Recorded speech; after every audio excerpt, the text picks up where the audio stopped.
Petrol आणि डिझेलच्या दरांमध्ये पुन्हा वाढ. पेट्रोल 86 पैसे तर डिझेल प्रति लिटर 83 पैशांनी महागलं. आठवडाभरातली दुसरी दरवाढ. अमेरिका आणि इराण संघर्षात भारतासाठी गुड न्यूज. रशियाकडून तेल खरेदीला अमेरिकेकडून आणखी 1 महिना मंजुरी.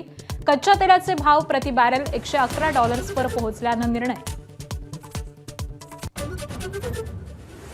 इराणवर आत्ताच हल्ला करणार नाही. आखाती देशाच्या विनंतीनंतर डोनाल्ड ट्रम्प यांचा निर्णय. चर्चेसाठी अमेरिकेला हवा तसा प्रस्ताव येत असल्याचं ट्रम्प यांचं वक्तव्य.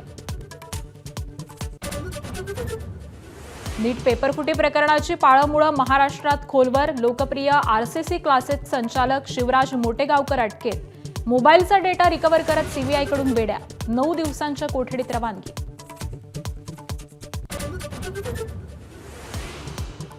महायुतीच्या समन्वय समितीची आज बैठक. महामंडळ आणि विधान परिषद निवडणुकीसंदर्भात बैठकीत चर्चा होणार.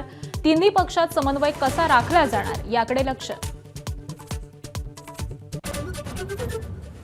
बंधू अशोक खरातचा ईडीनं ताबा घेतला. आज पीएमएलए कोर्टात हजर करणार. खरात विरोधात ईडीकडून मनी लॉन्ड्रिंग प्रकरणी गुन्हा. अमेरिकेच्या न्याय विभागाचा गौतम अदानींना मोठा दिलासा. गौतम अदानी आणि पुतण्या सागर अदानींवरील न्याय विभागानं सर्व आरोप हटवले. न्यूयॉर्कमधील अदानींविरोधात सुरू असलेली केस पूर्णपणे केली बंद.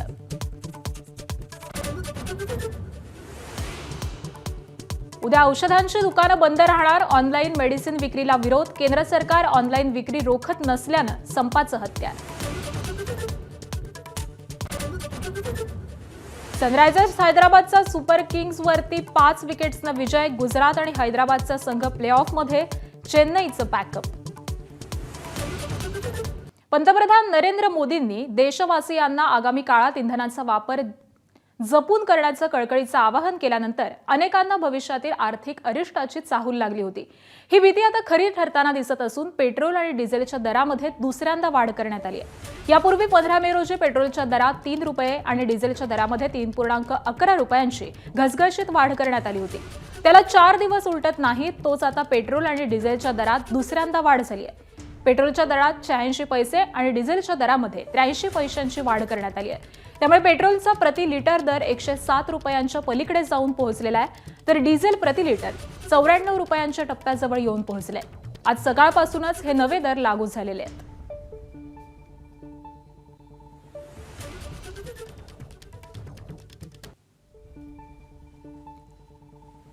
तर दरामध्ये पुन्हा वाढ झालेली आहे. पेट्रोलचे जुने दर हे प्रति लिटर 107.79 इतके होते. तर नवे दर आता प्रति लिटर 108.69 रुपये इतके असणार आहेत. भंडाऱ्यामधला हा दर आहे. डिझेलचे जुने दर प्रति लिटर 94.30 रुपये. त्याचबरोबर नवे दर आहेत 95.24 रुपये.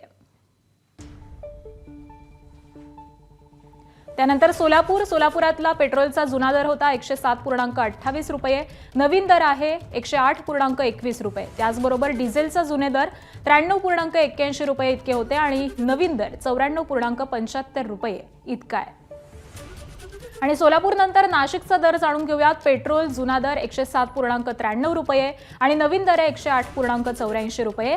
तर डिझेलचा जुना दर होता 94.41 रुपये आणि नवीन दर असणार आहे 95.35 रुपये. त्याचबरोबर छत्रपती संभाजीनगर पेट्रोल जुना दर 108.56 रुपये आणि नवीन दर प्रति लिटर 109.47 रुपये. त्याचबरोबर डिझेलचा जुने दर प्रति लिटर 95.1 रुपये इतके होते आणि आता वाढून 95.95 रुपये इतका गेलेला आहे. त्यानंतर कोल्हापूरचा पेट्रोलचा जुना दर 107.31 रुपये. नवीन दर असणार आहे 108.37 रुपये. त्याचबरोबर कोल्हापुरातील डिझेलचे जुने दर होते 93.85 रुपये आणि नवीन दर आहे 94.93 रुपये. शेतकरी कर्जमाफीला आचारसंहितेचा ब्रेक लागलेला आहे. विधान परिषद निवडणुकीची आचारसंहिता ही सोमवारपासून लागू करण्यात येते. मतदान झाल्यास 25 जून पर्यंत आचारसंहिता राहणार आहे. तर 30 जून पूर्वी कर्जमाफी देण्याचं सरकारचं आश्वासन होतं. सहकार मंत्रालयाकडून कर्जमाफीचा प्रस्तावही तयार करण्यात आला होता. 28 ते 30 लाख शेतकऱ्यांना कर्जमाफी ही अपेक्षित होती. तर नियमित कर्जफेड करणाऱ्या 20 लाख शेतकऱ्यांना 50,000 रुपये मिळणार होते. कर्जमाफीसाठी 27,000 कोटी रुपये लागणार. तर 30 लाख शेतकऱ्यांना प्रत्येकी 2 लाख रुपयांपर्यंत कर्जमाफी मिळणार होती. मात्र आता आचारसंहिता ही लागू झाल्यामुळे यावरती कुठेतरी ब्रेक लागल्याचं दिसतंय.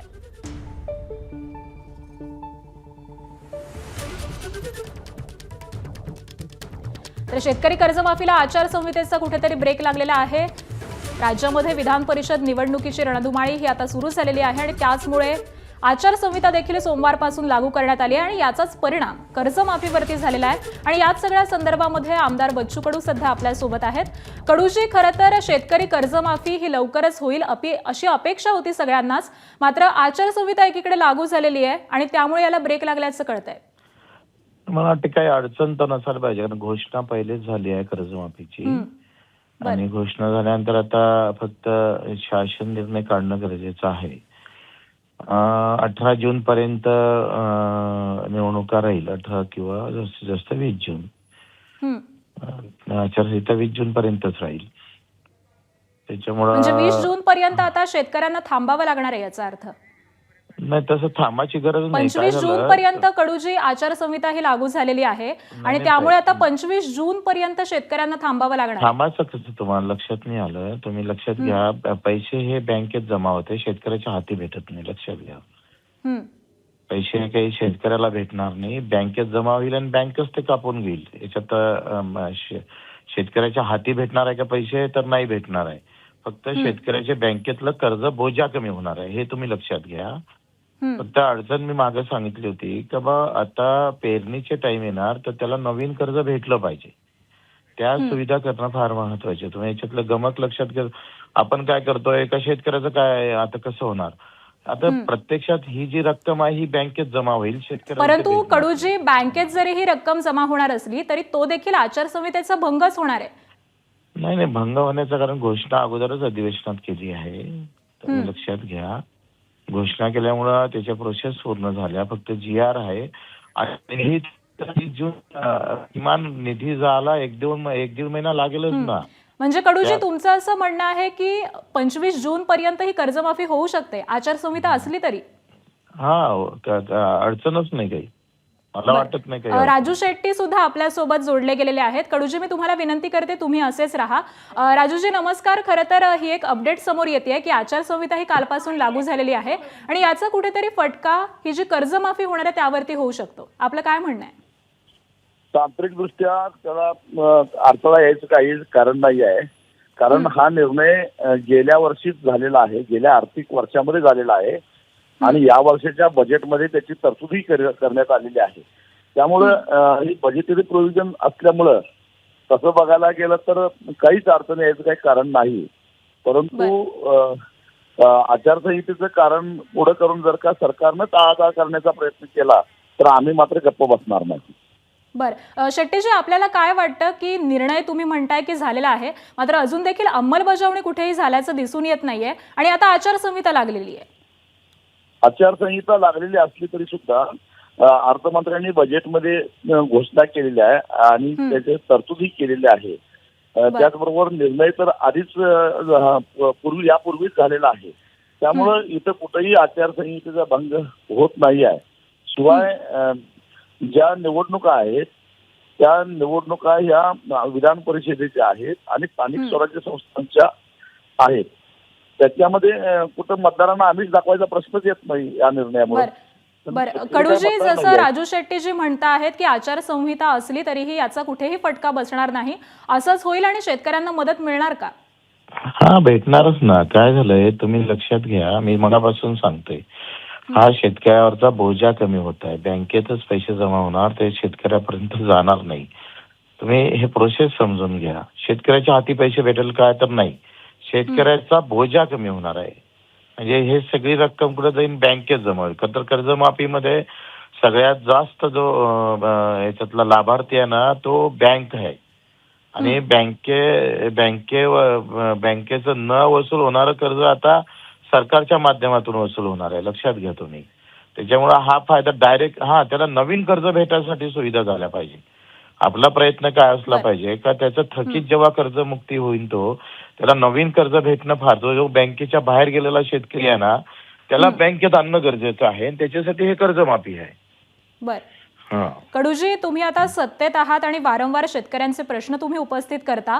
जर आचारसंहितेचा काही फटका यावर बसणार असेल तर तुम्ही निवडणूक आयोगाला त्या संदर्भामध्ये काही निवेदन देणार का, किंवा काय भूमिका असेल आपली? आम्ही राजूजी शेट्टी सोबत असेल ते भूमिका घेऊन त्याच्यासोबत उभं राहू. बरं. राजू शेट्टीजी, बच्चू कडूंची प्रतिक्रिया तुम्ही आता ऐकलीत की आचारसंहितेचा कुठेही या कर्जमाफीवरती फटका बसणार नाही असं ते म्हणतायत. त्यामुळे तुम्हाला देखील अपेक्षा आहे का की 30 जून पूर्वी ही कर्जमाफी होईल? हो, 100% 30 जून पूर्वी व्हायलाच पाहिजे. नाही झाले तर आम्ही गप्प बसणार नाही. बच्चूभाऊ म्हणाले त्या पद्धतीनं आम्ही सगळे पक्षीय बंधनं तोडून राजकारणाच्या पलीकडे जाऊन शेतकऱ्यांच्या पाठीमागे खंबीरपणानं आम्ही उभा राहू. वेळप्रसंगी लढा उभा करायला लागला तर लढा उभा करू. बरं. कडूजी, खरं तर यामध्ये अजून एक महत्त्वाचा मुद्दा असा आहे की कर्जमाफी ही तर यावर्षी आता होईल, जसं 30 जून पर्यंत सरकारकडून सांगण्यात येत आहे. मात्र आता पेरणी सुरू झालेली आहे, त्यामुळे नव्यानं जे कर्ज मिळणार आहे त्याचं काय? हा, तोच प्रश्न आहे मोठा. काय झालं का त्याच्यासाठी यांनी तशा प्रकारचा भूमिका घेणं फार महत्वाचं आहे सरकारनं. बँकिंगला बोलावून जर सांगितलं पाहिजे का आता ही एवढी आकडेवारी आहे, त्यांनी लिस्ट आहे त्यांच्याकडे, आता कोणाला कर्ज माफ होणार आहे याची लिस्ट त्यांच्याकडे तयार आहे. ती लिस्ट बँकेला जर दिली आणि यांना आता कर्जमाफीचा ज्यांच्यावर कुठला बोजा राहत नाही त्यांना कर्ज देण्याची जर हे घेतलं, भूमिका घेतली तर होऊन जाईल. पण आता ते तसं करणार नाही. मला असं वाटतं का थोडा लेट जाईल. आता कसं आहे तुम्ही लक्षात घ्या, कर्जमाफी झाली, लिस्ट आली, मग बँकेत पैसे जाणं, ह्या सगळ्या प्रोसेसला 1 महिना लागणारच. जून पूर्ण जाऊ शकतं, बरं लक्षात घ्या. म्हणजे आणि जून गेल्यानंतर पेरणीची वेळ कशी आहे, हा जून जुलै हा पेरणीचा वेळ आहे. म्हणजे ह्या फार महत्वाचे दिवस आहे. आणि याला जर पुन्हा कर्ज भेटलं नाही त्याला तर तो शेतकरी थोडा अडचणीत येऊ शकतं. आणि त्यासाठी खरं तर आता मी मुख्यमंत्र्यांना आणि सहकार सचिव आहे, आज मी भेटणार पण आहे त्यांना, का बाबा याचा काहीतरी तोडगा काढला पाहिजे आपण. बरं. धन्यवाद बच्चू कडूजी आणि राजू शेट्टीजी, आपण आमच्याशी बोललात, याबद्दल आभार आपले. एकीकडे डिझेलचे दर वाढलेले असले तरी दुसरीकडे छत्रपती संभाजीनगरमध्ये डिझेलच मिळेनासं झालंय. छत्रपती संभाजीनगरच्या ग्रामीण भागात अनेक पंप कोरडे पडलेले आहेत, तर ज्या ठिकाणी डिझेल मिळतंय तिकडे मोठ्या प्रमाणावरती रांगा लागतायत. सध्या शेतकऱ्यांचं मशागतीचे दिवस सुरू आहेत आणि त्यासाठी डिझेल मिळत नसल्याची तक्रार नागरिकांकडून केली जाते.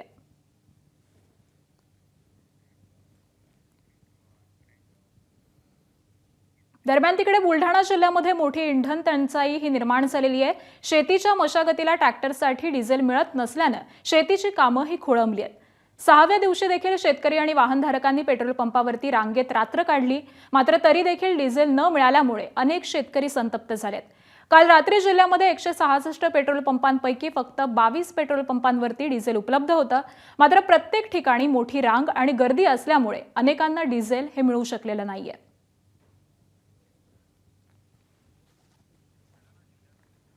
इंधन टंचाई निर्माण झालेली आहे आणि गेल्या 6 दिवसापासून बुलढाणा जिल्ह्यात डिझेल उपलब्ध नाहीये.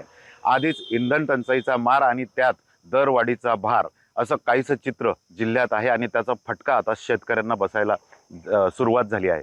खरं तर मान्सूनपूर्व काम हे आता शेतीचे सुरू झालेले आहेत आणि ती ट्रॅक्टरने करावी लागतात. खरं तर ट्रॅक्टरसाठी डिझेल उपलब्ध नसल्यामुळे शेतकऱ्यांची ही शेतीची कामे खोळंबली आहे. गेल्या अनेक दिवसापासून डिझेल शेतकऱ्यांना उपलब्ध होत नाही आणि त्यामुळे शेतकरी त्रस्त झाले आहेत, सोबत वाहनधारक सुद्धा त्रस्त झालेले आहेत. अनेक शेतकऱ्यांना तर अश्रू अनावर झाले, कारण त्यांना जर वेळेत ही शेतीची कामे झाली नाही तर त्यांची शेती पडीत पडण्याची भीती त्यांनी व्यक्त केली आहे. आणि जर शेती पडीत पडली तर वर्षभर आम्ही काय खावं अशी भीती सुद्धा आता शेतकरी व्यक्त करत आहेत. या ठिकाणी हे अशा प्रकारे ट्रॅक्टर येतात.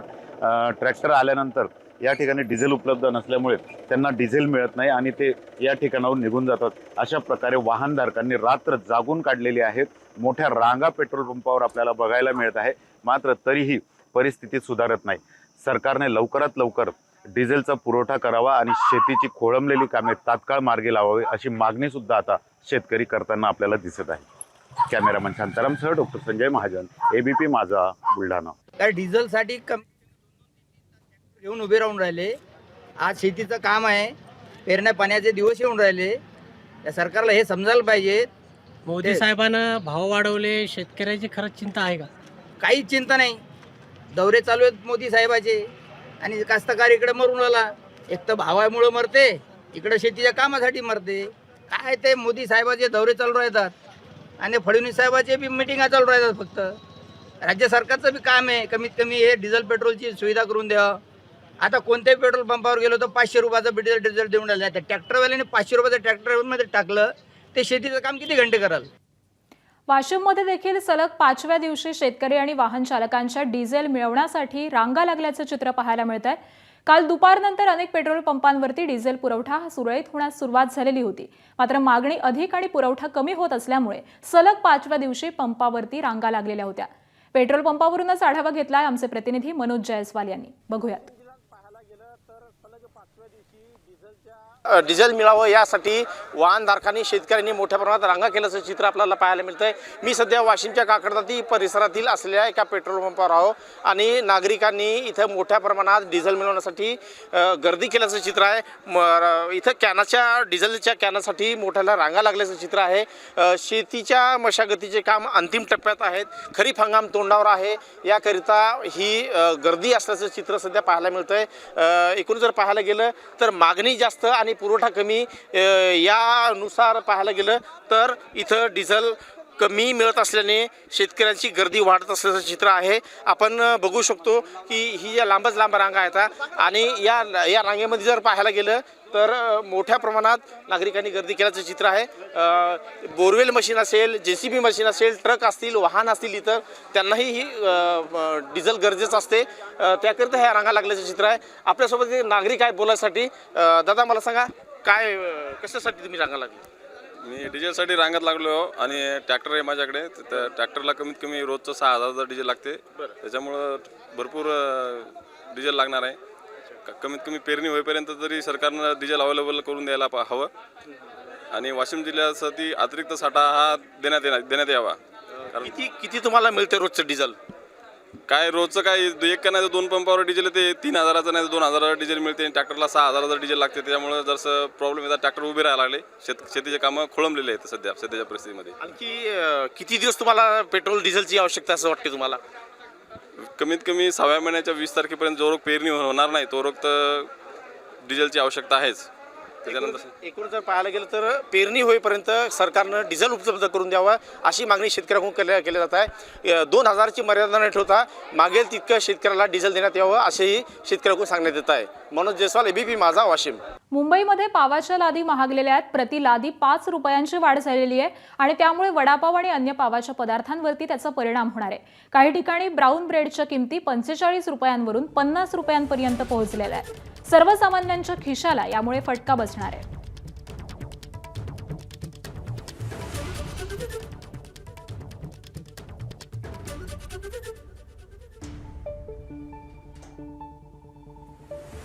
मुंबईमधल्या पावाच्या किमती या महागलेल्या आहेत आणि त्यामुळे त्याचा परिणाम यापासून बनणाऱ्या पदार्थांवरती देखील होताना दिसून येणार आहे.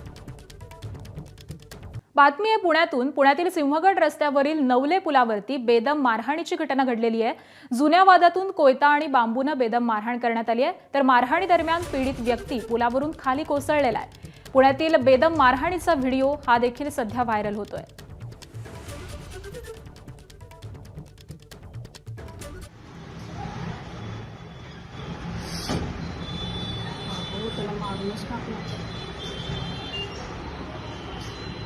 वरतूनच पडला तो माणूस. फोन कर ना डॉक्टरांना. ॲम्ब्युलन्सला फोन करू का?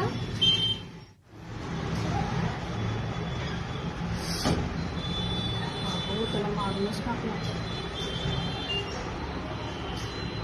वरतूनच पडला तो माणूस. फोन कर ना डॉक्टरांना. ॲम्ब्युलन्सला फोन करू का?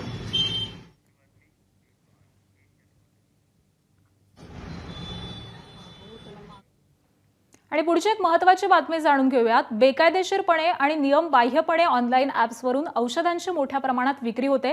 त्याचा परिणाम छोट्या केमिस्ट दुकानदारांच्या व्यवसायावरती होत असून त्यांना प्रचंड फटका सहन करावा लागतो. याच्या निषेधार्थ देशभरामधील औषध विक्रेत्यांनी उद्या देशव्यापी संप पुकारलाय. 12.5 लाखांपेक्षा जास्त औषध विक्रेते आणि वितरक या संपामध्ये सहभागी होणार आहेत. All India chemist and druggist असोसिएशनच्या वतीनं आज वेगवेगळ्या ठिकाणी पत्रकार परिषद घेऊन ही माहिती देण्यात आली. या संपामुळे देशाच्या अनेक शहरांमध्ये औषध दुकानंही बंद राहणार आहेत. डॉक्टरांच्या चिठ्ठीशिवाय ऑनलाईन ॲप्सवरून औषधही विकली जातात. केंद्र सरकार ऑनलाईन विक्री रोखत नसल्यामुळे संप पुकारण्यात आलाय.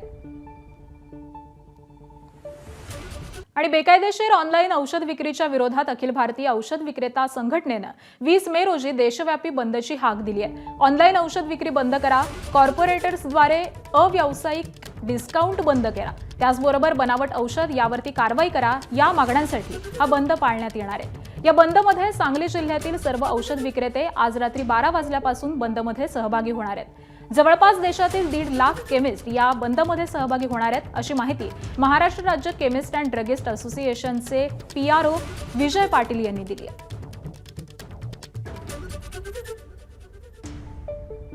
येत्या 20 तारखेला हा बंद म्हणजे 19 तारखेला रात्री 12 ते 20 तारखेला रात्री 12 पर्यंतचा हा बंद आहे. आपत्कालीन आणि इमर्जन्सीच्या औषधाच्या विषयामध्ये आम्ही तालुका, प्रत्येक विभाग आणि शहरं मिरज आणि सांगलीसारखं या ठिकाणी आम्ही योग्य प्रकारचं नियोजन केलेलं आहे. आमचे सगळ्या लोकांचे त्या ठिकाणची नावं आणि नंबर या ठिकाणी देण्यात आलेले आहेत आणि त्याशिवाय त्या कार्यालयामध्ये आमची लोक बसून असतील. लोकांना नुकसान होणार नाही याची काळजी आम्ही 100% घेऊ. तानसा, भातसा, मोडकसागर आणि वैतरणा यांच्यासारख्या मोठ्या धरणांमधून मुंबईसारख्या महानगरीची तहान भागवणारा शहापूर तालुका आज स्वतःच पाण्यासाठी तहानलाय. धरणांचा तालुका म्हणून ओळख असलेल्या शहापूर आणि कसारा परिसरामध्ये भीषण पाणी टंचाई निर्माण झालेली असून धरण उशाशी आणि कोरड घशाशी अशी विदारक परिस्थिती नागरिकांवरती ओढवली आहे. उन्हाची तीव्रता दिवसेंदिवस वाढत असताना तालुक्यातील अनेक गावांमध्ये पिण्याच्या पाण्याचा गंभीर प्रश्न निर्माण झालाय. प्रशासनाकडून 38 टँकरद्वारे शेकडो गावपाड्यांमध्ये पाणी पुरवठा केला जात असल्याचं सांगितलं जात असलं तरी प्रत्यक्षात अनेक गावांमध्ये 7 ते 8 दिवस पाण्याचा थेंबही पोहोचत नसल्याचा आरोप इथल्या ग्रामस्थांनी केलाय. टँकर कधी येणार याचीच वाट पाहत नागरिक दिवस काढतायत. अनेक वेळा जीव धोक्यात घालून पाणी मिळवण्यासाठी विहिरीत उतरावं लागतं. शासनाच्या जलजीवन मिशन सारख्या योजना कागदावर दिसत असल्या तरी अनेक गावांमध्ये नळाला पाणीच नसल्यामुळे नागरिकांमध्ये तीव्र नाराजी आहे.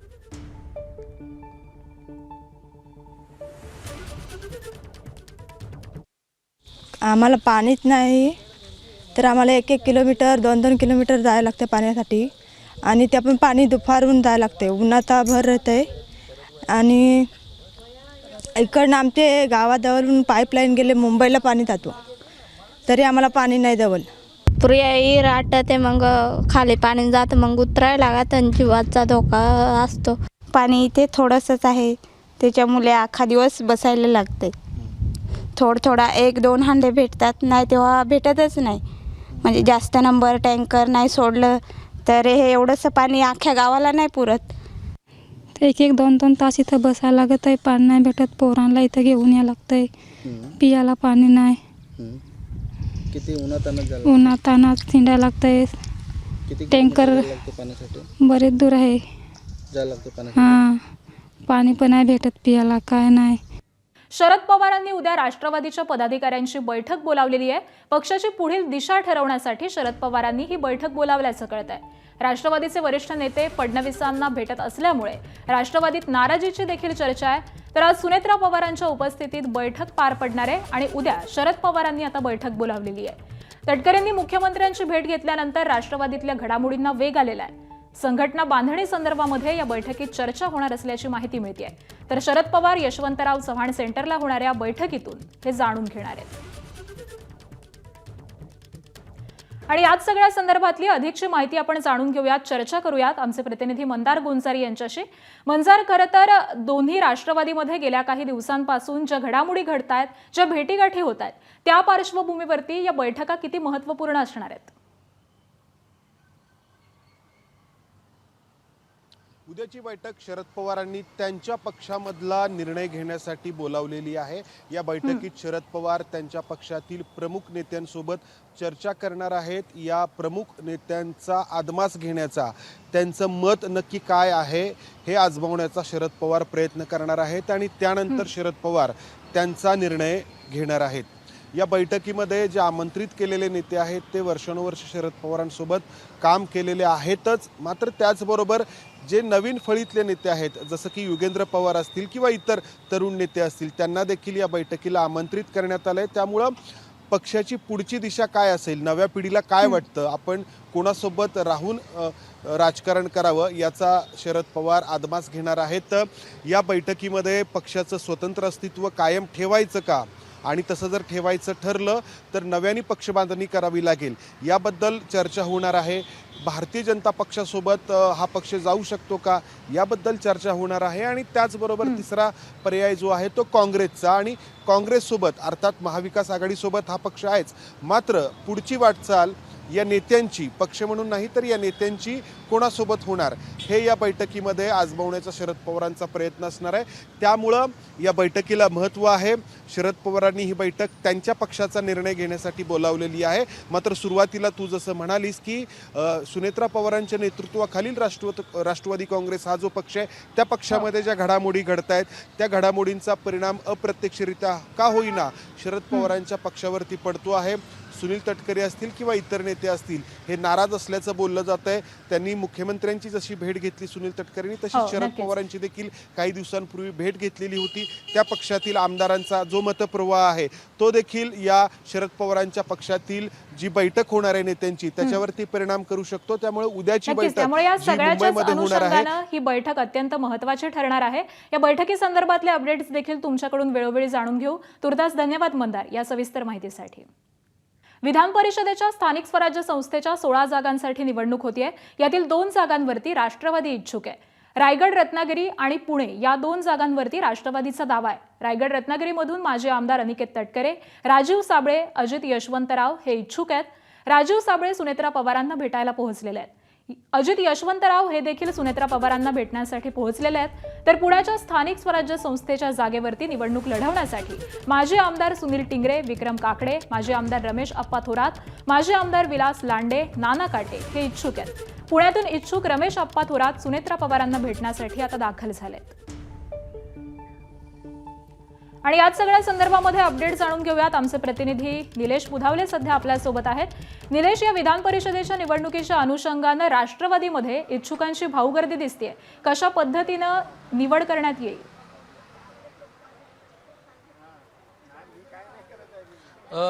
आपण पाहिलं सोमवारी विधान परिषदेची निवडणूक जाहीर झाली आणि त्याच्या दुसऱ्याच दिवशी आज सकाळपासूनच देवगिरी निवासस्थानी इच्छुकांची भाऊगर्दी आपल्याला पाहायला मिळते. जे नावं आपण आता सध्या घेतली त्यातील बहुतेक जण सध्या देवगिरी निवासस्थानी उपमुख्यमंत्री सुनेत्रा पवार आणि राष्ट्रीय अध्यक्ष सुनेत्रा पवार यांना भेटायला पोहोचल्याचं आपल्याला दिसतं. याच्यामध्ये प्रामुख्यानं नावं जी घेता येतील त्यामध्ये रायगड रत्नागिरीसाठी जे इच्छुक आहेत त्यातले अजित यशवंतराव असतील, यासोबतच राजीव साबळे असतील, ही मंडळी सध्या देवगिरी निवासस्थानी पोहोचलेली आहेत. यासोबतच अनिकेत तटकरे देखील या ठिकाणी इच्छुक आहेत आणि त्यामुळे आता या सगळ्या तिघांमध्ये कोणाचा नंबर लागतो हे देखील पाहणं महत्त्वाचं राहणार आहे. तर दुसरीकडे पुणे स्थानिक स्वराज्य संस्थेच्या निवडणुकीसाठी देखील इच्छुकांची मोठी गर्दी सध्या आपल्याला दिसते. ज्या सध्या जी नावं चर्चेत आहेत त्याच्यामधली प्रामुख्यानं नावं घ्यायची तर माजी आमदार सुनील टिंगरे, विक्रम काकडे, माजी आमदार रमेश अप्पा थोरात, माजी आमदार विलास लांडे, नाना काटे हे देखील इच्छुक मंडळी आहेत. यातील विलास लांडे हे सध्या या ठिकाणी त्यांच्या शिष्टमंडळासह पोहोचले होते. सुनेत्रा पवार यांना त्यांना निवेदन देखील दिलेलं आहे. रमेश अप्पा थोरात देखील काही वेळापूर्वी या ठिकाणी पोहोचलेत आणि त्यांच्या वतीनं देखील आपल्याला ही जागा मिळावी अशा पद्धतीची मागणी होताना दिसते. ज्यावेळेस अखंड राष्ट्रवादी होती त्यावेळेस या ठिकाणाहून अनिल भोसले उमेदवार होते आणि ते निवडून देखील आले होते. अनिल भोसलेनंतर आता ही जागा रिक्त आहे आणि त्यामुळेच ही जागा आपल्या पदरात पडावी यासाठी प्रयत्न होत आहेत. काही वेळापूर्वीच या ठिकाणी ज्यावेळेस विलास लांडे यांचं शिष्टमंडळ आलं त्यावेळेस त्यांना असं म्हटलं की अजित पवारांना विलास लांडेंना शब्द दिला होता, आता अनिल भोसलेंना संधी देतोय, पुढची संधी ही तुम्हाला असेल आणि त्यामुळेच आम्ही प्रामुख्याने या ठिकाणी जागेची मागणी करण्यासाठी आलोय अशा पद्धतीची माहिती दिलेली आहे. त्यामुळे आता राष्ट्रवादी काँग्रेस पक्षाच्या खरंच वाट्याला ही जागा येते का पुण्याची आणि त्यामुळे आता कोणाची वर्णी जाते आणि किती जागा येतात हे देखील पाहणं महत्त्वाचं असेल. अपडेट जाणून घेऊ. तुर्तास धन्यवाद निलेश या माहितीसाठी. पेपरफुटी प्रकरणातील आरोपी मनीषा मांढरेच्या तपासामध्ये तांत्रिक अडचणी आल्याची सूत्रांची माहिती आहे. मनीषा मांढरेनं प्रश्न फोडताना खबरदारी घेतल्याचं कळत आहे. 25 वर्षांपेक्षा अधिक काळ एकच विषय शिकवल्यामुळे प्रश्न लक्षात ठेवण्याची मनीषा मांढरेकडे कसब आहे आणि मनीषा मांढरेला सर्व प्रश्न हे तोंडपाठ असल्याचं कळत आहे. तर तपास यंत्रणा लिखित डिजिटल साहित्याच्या मागावरती असल्याची देखील सूत्रांची माहिती आहे. आणि याच सगळ्या संदर्भामध्ये आपण अधिकची माहिती जाणून घेऊयात आमचे प्रतिनिधी सोमेश कोलगे यांच्याकडून.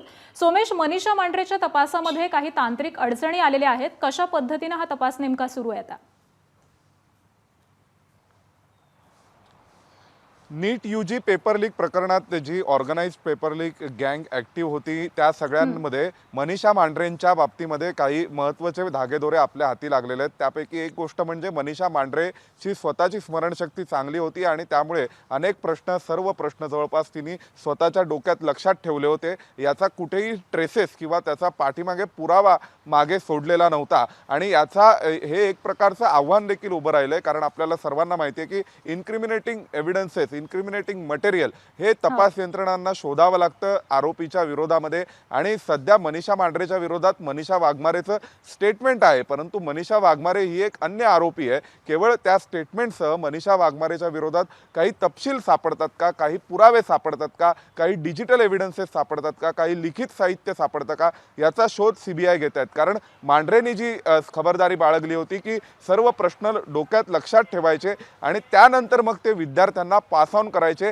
मनीषा वाघमारेच्या थ्रू किंवा अन्य तिच्या सदस्यांसोबत जे बाकी तिचे सह आरोपी होते या सगळ्यांसोबत मिळून ती ते प्रश्न लक्षात ठेवलेले प्रश्न पास ऑन करायची. आणि गेले 25 ते 30 वर्ष ती एकच विषय सातत्याने शिकवत असल्यामुळे ते प्रश्न वेगळे लिहून ठेवावे किंवा कोणत्या तरी वेगळ्या पद्धतीने लक्षात ठेवावे याची आवश्यकता मांढरेला भासली नाही. आणि मांढरेंनी हे सगळे प्रश्न स्वतःच्या डोक्यात लक्षात ठेवले होते. त्यामुळे एक प्रकारे आता तपास यंत्रणांना या सगळ्यामध्ये काही ना काहीतरी पुरावा शोधावा लागेल. उदाहरणार्थ जसं मोटेगावकरच्या मोबाईलमध्ये लीक्ड क्वेश्चन पेपर सापडला होता किंवा मनीषा वाघमारेकडे देखील क्वेश्चन पेपर सापडले होते. RCCच्या क्लासेसमध्ये याविषयीचे ट्रेसेस सापडले होते, व्हिडिओ सापडलेत. तसं मनीषा मांढरेच्या बाबतीमध्ये मात्र तिने सर्व प्रश्न स्वतःच्या डोक्यात ठेवल्यामुळे, स्मरणशक्तीचा उपयोग केल्यामुळे, लक्षात ठेवल्यामुळे एक इन्क्रिमिनेटिंग मटेरियल आणि एव्हिडन्स पुरावे जे शोधावे लागतात त्याच्या मागावर सध्या तपास यंत्रणा आणि CBI नक्कीच. त्यामुळे या तांत्रिक अडचणी दूर झाल्यानंतर कोणते पुरावे हाती लागतात हे पाहणं महत्त्वाचं असेल. धन्यवाद या माहितीसाठी. पर्जन्य जल उदंचन केंद्राची पाहणी करण्यासाठी महापालिकेचा पाहणी दौरा आयोजित करण्यात आला. दौऱ्याला महापौर रितू तावडे घाटकोपर ते दादर असा लोकलनं प्रवास केला. महापौर, उपमहापौर, सभागृह नेते, स्थायी समिती अध्यक्षांसह सर्व प्रमुख पदाधिकारी हे एकत्र पाहणी दौरा करणार आहेत. तर ब्रिटानिया, लव्हग्रोव्ह आणि किवलँड पंपिंग स्टेशनची पाहणी केली जाणार आहे. इंधन बचतीचा संदेश देण्यासाठी संपूर्ण दौऱ्यादरम्यान इलेक्ट्रिक बेस्ट बसचा देखील वापर केला जाणार आहे. तर मुंबईच्या महापौर रितू तावडे यांनी हा लोकल प्रवास केलेला आहे. सगळ्या पदाधिकाऱ्यांच्या बरोबर हा पाहणी दौरा आयोजित करण्यात आलेला आहे आणि त्याचवेळी इंधनाची बचत व्हावी या अनुषंगानं महापौर रितू तावडे यांनी हा लोकलचा प्रवास केला आहे. त्याचबरोबर ज्या इलेक्ट्रिक बसेस आहेत त्यांचा देखील वापर त्या करणार आहेत आणि अशा पद्धतीनं हा दौरा केला जातोय. विधान परिषद निवडणुकीची आचारसंहिता सोमवारपासून लागू होणार असल्यानं शेतकरी कर्जमाफीला ब्रेक लागणार का असा सवाल उपस्थित होतोय. मतदान झाल्यास 25 जूनपर्यंतच्या आचारसंहिता राहणार. 30 जूनपर्यंत कर्जमाफी देण्याचं सरकारचं आश्वासन. सरकार मंत्रालयाकडून कर्जमाफीचा प्रस्ताव तयार. शेतकरी कर्जमाफीला तांत्रिकदृष्ट्या अडचण येणार नाही. स्वाभिमानी संघटनेचे नेते राजू शेट्टींची प्रतिक्रिया. आचारसंहितेचं कारण करून टाळाटाळ केली तर गप्प बसणार नाही, शेट्टींचा इशारा.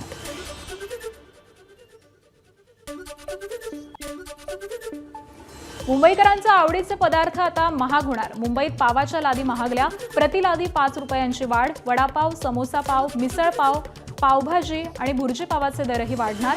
काही ठिकाणी ब्राऊन ब्रेडच्या किमती 45 रुपयांवरून 50 रुपयांपर्यंत पोहोचल्या. पेट्रोल डिझेलच्या दरात पुन्हा वाढ झाली आहे. पेट्रोलचे दर 86 पैसे तर डिझेलच्या दरामध्ये 83 पैशांची वाढ झाली आहे. गेल्याच आठवड्यामध्ये पेट्रोलचे 3 रुपयांनी आणि डिझेलचे दर 3.18 रुपयांनी महागले होते. आता 5 दिवसामध्ये इंधनाचे दर पुन्हा वाढलेत. मुंबई पुण्यात पेट्रोल 91 पैशांनी तर डिझेल 94 पैशांनी महागलंय. सोलापुरात देखील दरवाढीनंतर पेट्रोल 108 रुपये 21 पैसे आणि डिझेल 94 रुपये 75 पैशांवरती आहे. नाशिक शहरामध्ये पेट्रोल 108.84 तर डिझेल 95.35 रुपये दराने मिळणार. वाशिममध्ये सलग 5व्या दिवशी वाहन चालकांच्या डिझेल मिळवण्यासाठी रांगा. मागणी अधिक आणि पुरवठा कमी होत असल्यामुळे पंपावरती रांगा कायम. शेतीच्या मशागतीत ट्रॅक्टर मशीनसाठी डिझेलची आवश्यकता. वाशिममध्ये डिझेल मिळवण्याकरता मध्यरात्रीपासूनच नागरिकांच्या रांगा. संतापाच्या भरात थेट पोकलेननं पेट्रोल पंपावरती पोकलेन आणला. कॅन घेऊन पेट्रोल पंपावरती मोठी रांगही लागली. डिझेल आम्हाला मिळेल का नाही याची आमच्या मनात कुठेतरी खंत आहे. कारण 2 पेट्रोल पंपावर गेलो तिथं काय आमचा नंबर लागला नाही. सध्या शेतातील कामं चालू असल्यामुळे शेतामध्ये सगळे कामं डिझेलनं भेटल्यामुळे खोळंबलेले आहेत. तरी शासनाने शेतकऱ्यासाठी काहीतरी ठोस पाऊल उचलावं. जे खेडे विभागातील ग्रामीण भागातील पेट्रोल पंप आहेत ते शेतकऱ्यासाठी उपलब्ध करून द्यावे, हीच मी शेतकऱ्याच्या वतीनं शासनाकडे मागणी करतो. नंदुरबारमध्ये डिझेलच्या कमतरतेमुळे वाहनधारकांच्या मोठ्या रांगा. डिझेल तुटवड्याच्या चर्चेमुळे वाहनधारकांकडून इंधन भरण्यासाठी गर्दी. कंपन्यांकडून वेळेवरती इंधन पुरवठा होत नसल्याचा आरोप.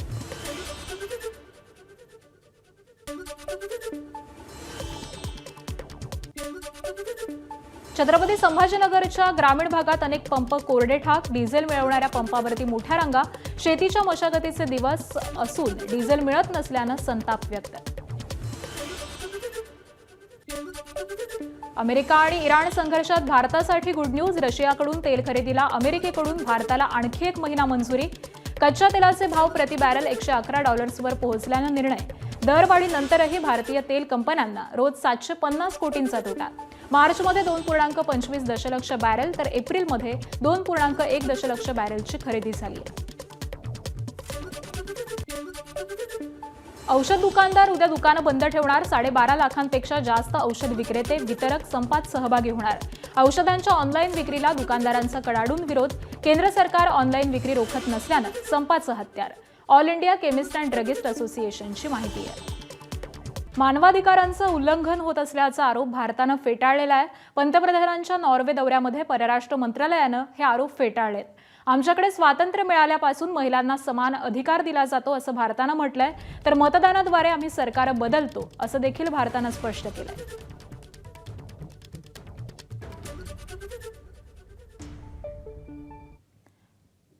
अभिनेता सलमान खानच्या वांद्र्यातील गॅलेक्सी अपार्टमेंटजवळ साप आढळल्यामुळे खळबळ उडाली होती. सर्पमित्रानं सापाला पकडत त्याची सुटका केली आहे. धामण जातीचा हा साप होता. तर सर्पमित्रानं पकडलेला हा सापाचा व्हिडिओ सध्या समोर आलाय.